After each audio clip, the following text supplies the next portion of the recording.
Kumbaga yun yung pinaka-idea na kung bakit kailangan mo yung skill ng meal prepping. So meal prepping meaning yung idea na kung paano mo ipa-plot yung mga kinakain mo for the day. Oo. Kasi kung wala kang idea doon, syempre, di mo alam, baka mamaya, sobra ka na, kulang ka na. So, kaya siya tinatawag pa rin na skill.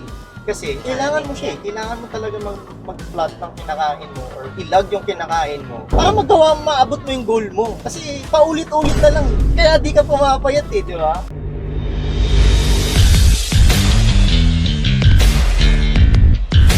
What's up guys? Boy Paule. And Shara Pacheco And here. welcome back to Buhat Diaries, the Dream Drive episode. Hey! Dun, dun, dun, dun, dun.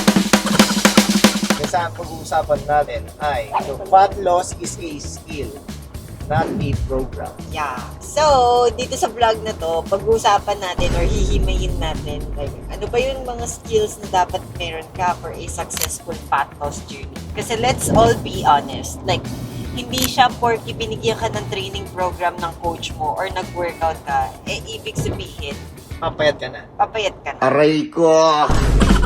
Meron akong tanong sa inyo habang nasa biyahe tayo. Bakit nga ba karamihan sa mga tao, alam na nila kung ano ang gagawin, pero hindi pa rin sila pumapayat? That is because they lack the skills that they needed for their fat loss journey. Tama. Hindi dahil wala silang program. It's all because kulang sila sa skill. Kulang sila sa skill na kailangan mo para maging successful yung fat loss mo. Kasi, sa totoo lang, hindi siya madali. Hindi Mahirap talaga. siya. Mahirap talaga siya. Hindi namin kayo i-sugarcoat na hindi, kaya yan. Pero sa totoo talaga kasi is commitment siya.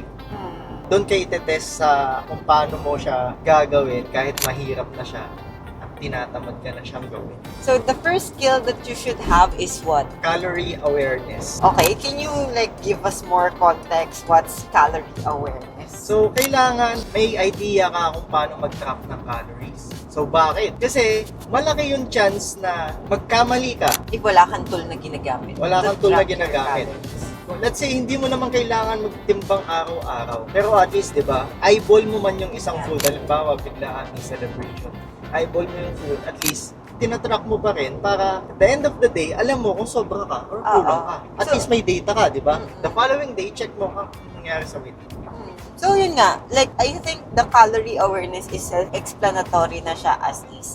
It's more on, syempre, Kailangan mo maging aware at sa kinakain. first, you need to use tools like FitnessPal or whatever apps is available sa market. And then after nun kasi, kapag ka tumatagal na, di ba, parang nalalaman mo na, okay, for today, ito lang yung kakainin ko, 100 grams rice and this. And then you already have an idea kung anong Macros calorie nun or nun. calories Oo, nun. di ba? Doon kasi nag-a-problema talaga. So, minsan, kakain tayo sa labas, feeling mo, hindi ka nag-rice, pero hindi ka aware yung sauces pala or yung oil.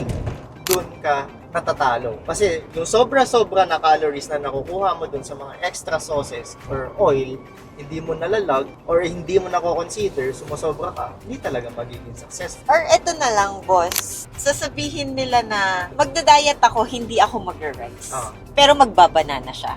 Like, if hindi mo alam yun, like, same carbs naman sila eh. Ah. So, anong difference kung nagda-diet ka pero nagra-rice ka, di ba? Compare sa nagbabanana ka. So, I think that's one thing na pretty important sa fat loss journey nyo is understanding calorie awareness. Hindi lang all about calories. So, kailangan mo rin malaman kung ano yung mga kinakain mo mismo, Yes. yung information ng kinakain mo. Halimbawa, yun nga, example na lang is banana versus rice. So, pareho lang naman silang carbs. Pero kung titignan mo kasi, mas ma-feel mo kahit paano na mas full ka pagkakain ka ng, let's say, 100 calories na banana versus 100 calories na rice. Kasi, I'm sure, mas mataas yung volume or yung weight ng kakainin mo na banana than the rice, di ba? So, basic context na lang na yun. Kung aware ka doon, syempre, kung halimbawa, nandun ka na sa malalim na level ng fat loss, di ba? So, mas pipiliin mo na kung saan mas feel mong mas busog ka. Kasi, yun na talaga yung challenging part. So yeah, I think the first skill is calorie awareness, knowing the calories of what you eat. And yun din, parang dapat at some point, alam mo kung anong kinakain. Okay, so that's for the first one. Okay, so for our second skill, Second skill is protein prioritization. hirap nun ah.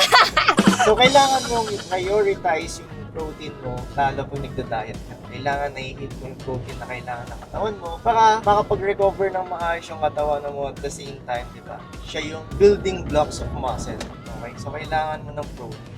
Kailangan mo ng enough na protein. So, example, kung sabi nga natin kanina, hindi mo naman kailangan mag-track ng pagkain forever. Pero kailangan mo maging aware sa mga kinakain mo. So, Kanina awareness, ngayon prioritization na tayo. oo. So, kailangan mo i-prioritize yung protein mo para ma-feel mong full ka. Hmm. Para during the fat loss, yung muscle retention, mangyayari. Okay? At the same time, kasi ang carbs and fat, madali lang yan ubusin. Protein talaga yung very challenging one. Oo. So, if like say example kami kasi, it's either equally divided palagi yung protein namin or at some point mataas. Every meal. Yeah, every meal. Or at some point, parang bago kami mag-workout, mostly napasok na namin yung protein namin. Then, mas nakakatagal kasi kami doon. Mas matagal yung feel namin Na na full. busog kami, Oo. matagal kaming magutom kapag ganun yung ginagawa namin.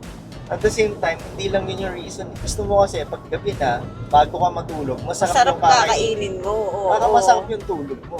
Ang gusto mo, bago ka matulog, no, chicken breast pa kakainin. Malungkot yun. Pero, yun nga, pero dahil protein pa rin yun, mafe-feel mong full ka.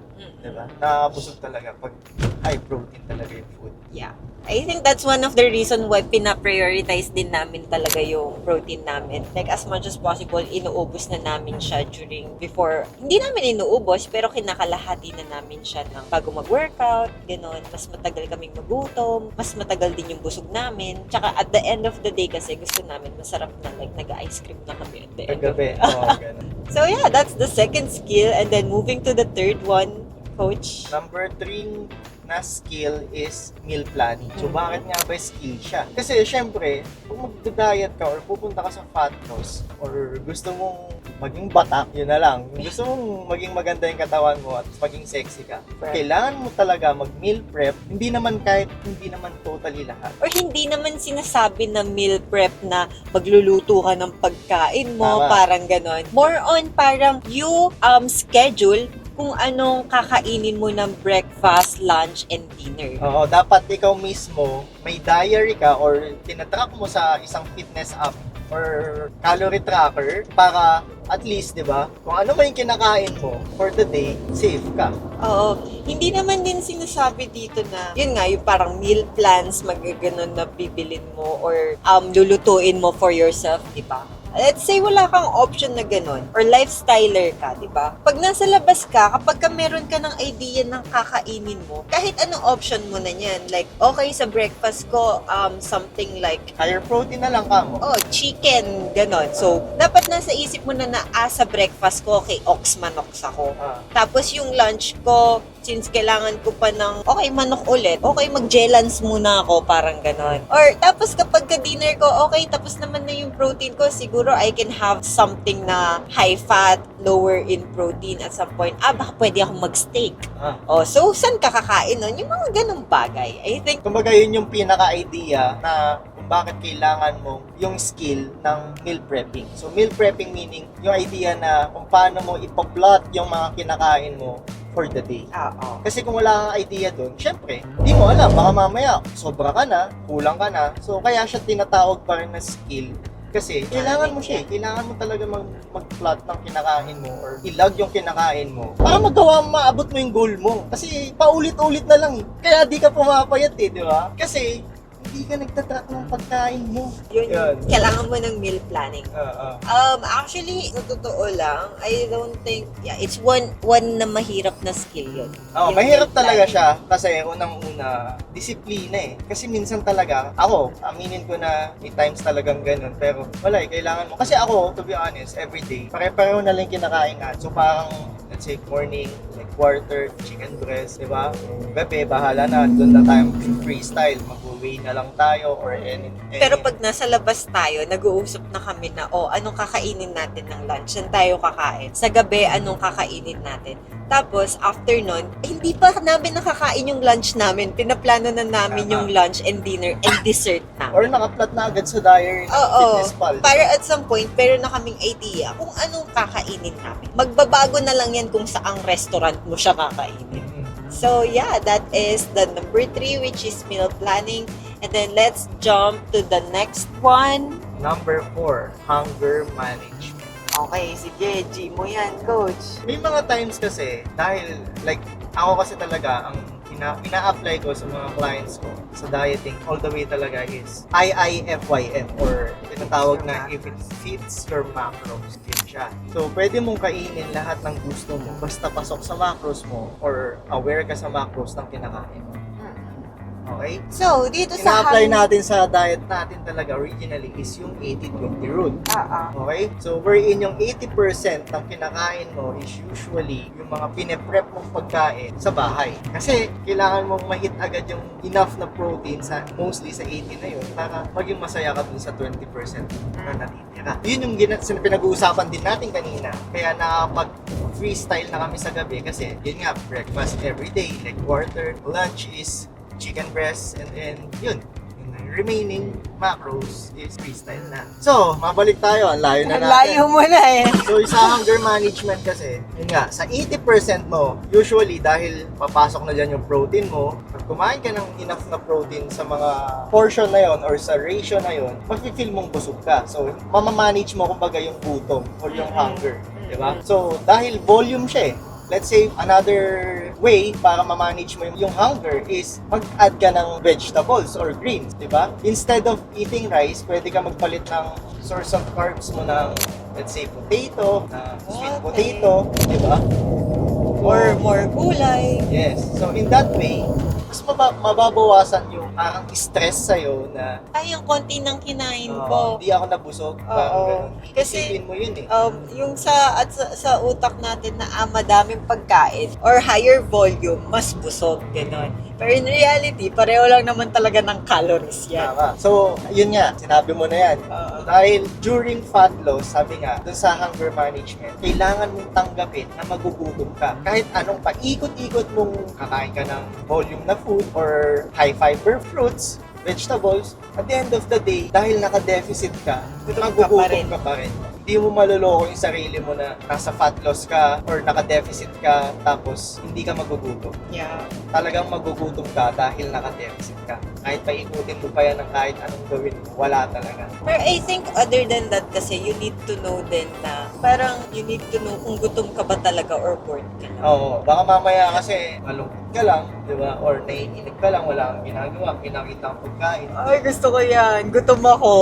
Hindi ka gutom, naiinip ka lang talaga. So yun, Yeah, that's for the hunger management. ulitin lang natin, tandaan mo pag nasa fat loss ka, kahit anong gawin mo dahil naka-deficit ka, magugutom ka. At the end of the day, pag naka-deficit ka, tanggapin mo, magugutom ka. Coach, anong next? So, the next one is Consistency over motivation. Is Masyadong malalim, no? true yan, true. Yan guys, i-share ko na lang din sa inyo na dapat hindi nyo lagi sinasandalan ang motivation. Wag na wag or yung hype kasi temporary lang yan. Discipline ang kailangan nyo. Consistency. Oo. Kasi kung nawala yung motivation, pero dahil disiplinado kang tao, gagawin mo siya kasi Oo. kailangan eh. Baga wala kang choice, gagawin mo lang talaga siya kasi kailangan. Ano yun? Halimbawa, naka-prep ka, wala kang motivation. Ay, wala Ayaw akong mo motivation. Ayoko mag-workout. Bye. Di pwede yun. Supot ka pag Oo, ganun. talo ka pag ganun. Bawal yun. Kaya kailangan yung patibayin talaga yung skill na yun. Kasi pag sobrang dilim na ng dinadaanan at talagang mahirap na talaga siya, yung sasandalan mo talaga dapat is yung discipline. Yan na lang yung magpupush sa'yo para matapos mo or makapunta ka pa sa finish line pag mahirap. Wala nang motivation dun. Pag Wala nandun na. na talaga, wala na. Tingin mo, may energy ka pa. Sa totoo lang, pag naka-prep ka, tapos medyo malalim ka na, wala ka nang lakas mag-cardio-cardio pa mga ganyan eh. Mga hype na ano. Oo, pero dahil kailangan mo siyang gagawin mo na lang siya, parang autopilot ka na lang. Robot ka na lang, kumbaga. Hindi ka na rin motivated nun eh. Malungkot na nga ako, nangihina na ako, tingin mo nasa pa yung motivation ko nun, di ba? Kaya yan, may disiplina ka, Matatapos mo eh. Magagawa mo yung kailangan mong gawin. yung consistency, susunod mo yun. Okay, so the next one is emotional control around food.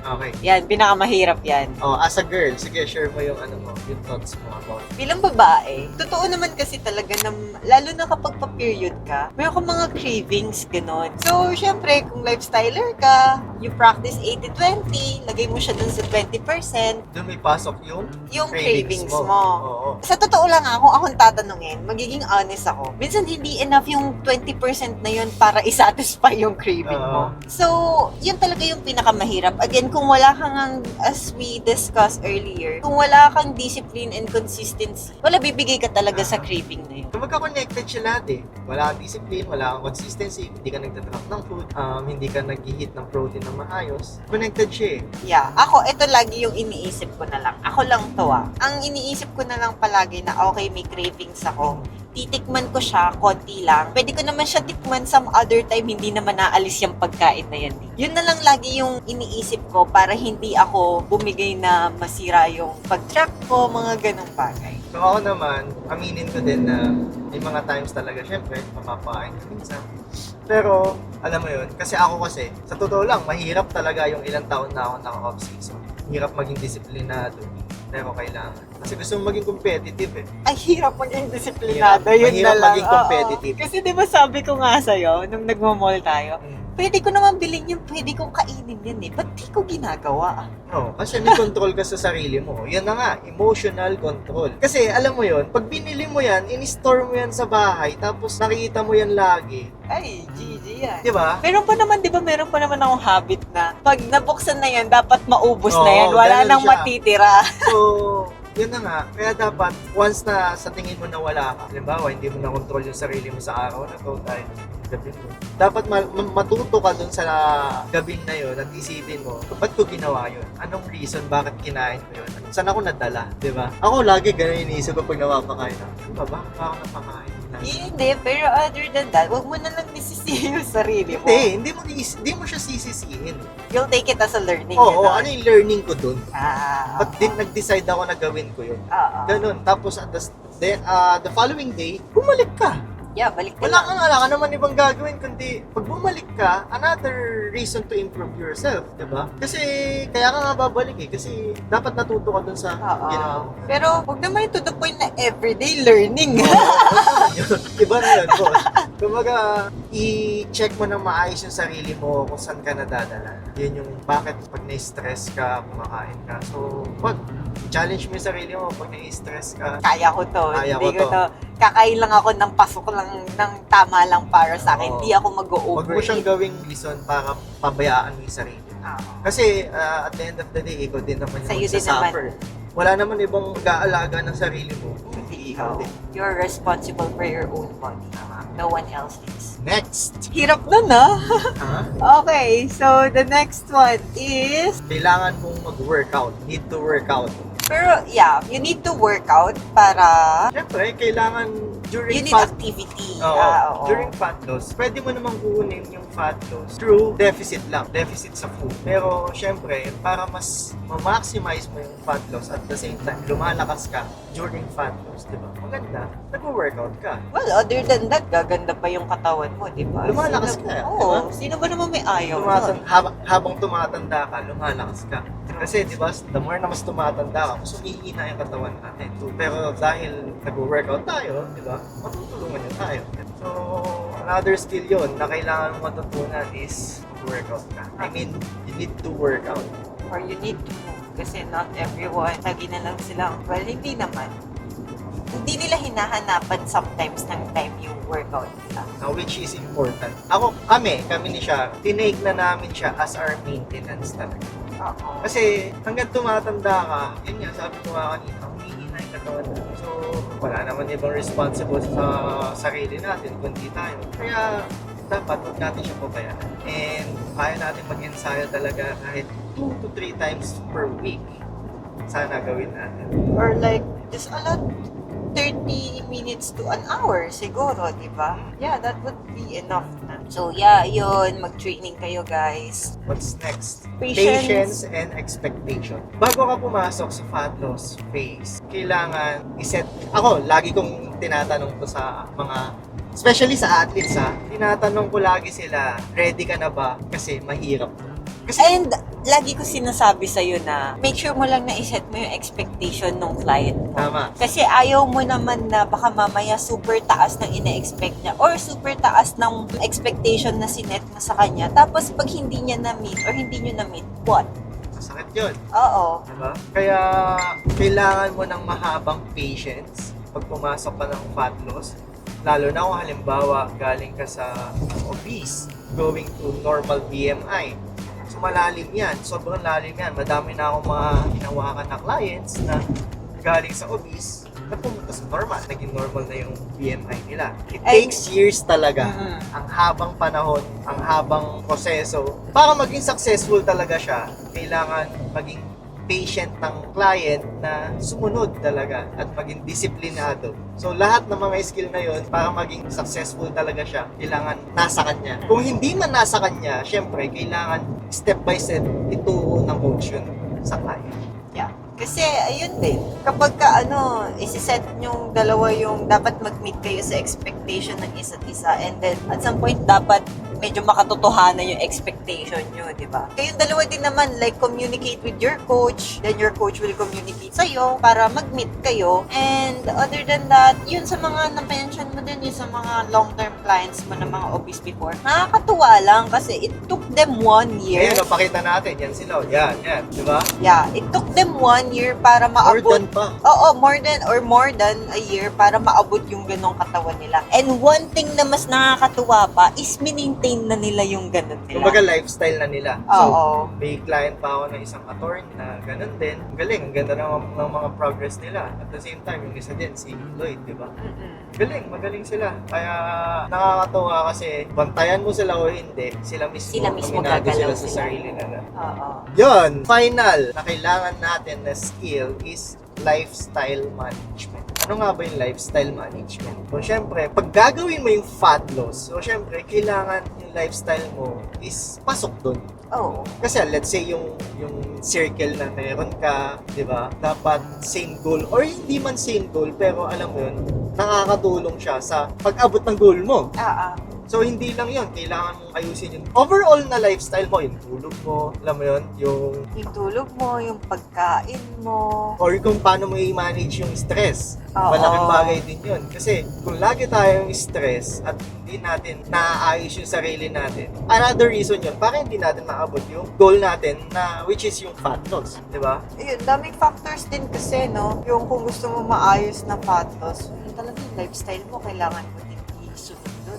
Oh, halimbawa, yung Proper sabi nga sleep. natin, yung lifestyle management. Kasi kung di mo talaga siya aayusin yung lifestyle mo, halimbawa, paano mo lalagyan din ng oras yung, di lang workout yung lalagyan mo ng oras, yung pagluluto mo, pagtitimbang mo ng pagkain, yung pagka-cardio mo, di ba? Yung pagtatrack mo ng tubig. So, another adjustment sa lifestyle mo di ba? It's like a time management din, Oo, no? so hindi siya magiging successful kung hindi mo yung ma-manage. Lalo na mga very important like the sleep, the food intake, the stress management. Yan talaga 3 factors eh.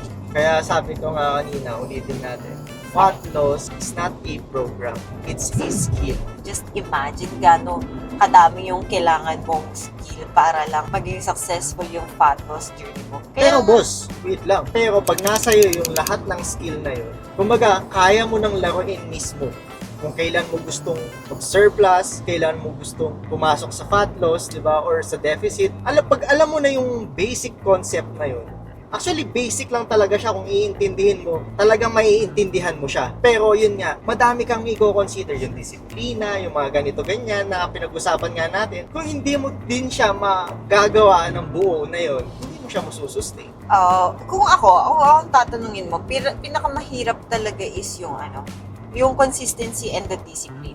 Most of the time, kapag ka hindi ka consistent and hindi ganun ka-strong yung discipline mo, wala, bibigay na lang lahat. Minsan malungkot ka lang, bibigay ka na. Minsan may mga bigat lang, bibigay ka na. Huwag kang bibigay, boss! Ako nga, may makita lang akong Doritos, minsan napapaisip na. Pero yun guys, sana may natutunan kayo dito sa vlog na to. Kasi ikaw, alam mo na kung paano pumayat. Kaya hindi Pero- nagiging successful yung pagpapayat mo dahil hindi mo kinukumpleto yung skill na yun. Yeah. So para maging solid na talaga yung fitness journey mo at maging batak ka na, di ba? Gawin mo yung mga skill na yun. Aralin mo sila. Kung wala ka pa ng mga skill na yun, maging patient ka, aralin mo siya. Kumbaga, hindi mo siya makukuha ng isang araw or ng 2 weeks or 3 weeks. Agad. Talagang kami, taon talaga. Taon bago mo siya makuha. Kasi until now, kahit kami, pine-perfect pa rin namin talaga siya kasi hindi pa namin siya na-perfect. Tao lang din naman kami. So yun guys, kung until now, hindi mo pa rin alam yung gagawin mo, hindi mo alam yung mga skills na yun, kung meron ka na or wala, or nalilito ka pa rin, paano ka pumayat, or alam mo na, pero kailangan mo na accountability part. Pwede nyo i-check yung website natin. Makikita nyo dyan yung mga iba't ibang story ng mga naging clients natin. Baka mamaya, ikaw na pala ang next na matatransform ng team, di ba? Or ikaw na yung next na papayat. Or next na magiging masarap, di ba boss? Guys, check yung website natin, www.jpfitnessph.com. Don't forget to like, comment, and share. And see you in the next one. Peace!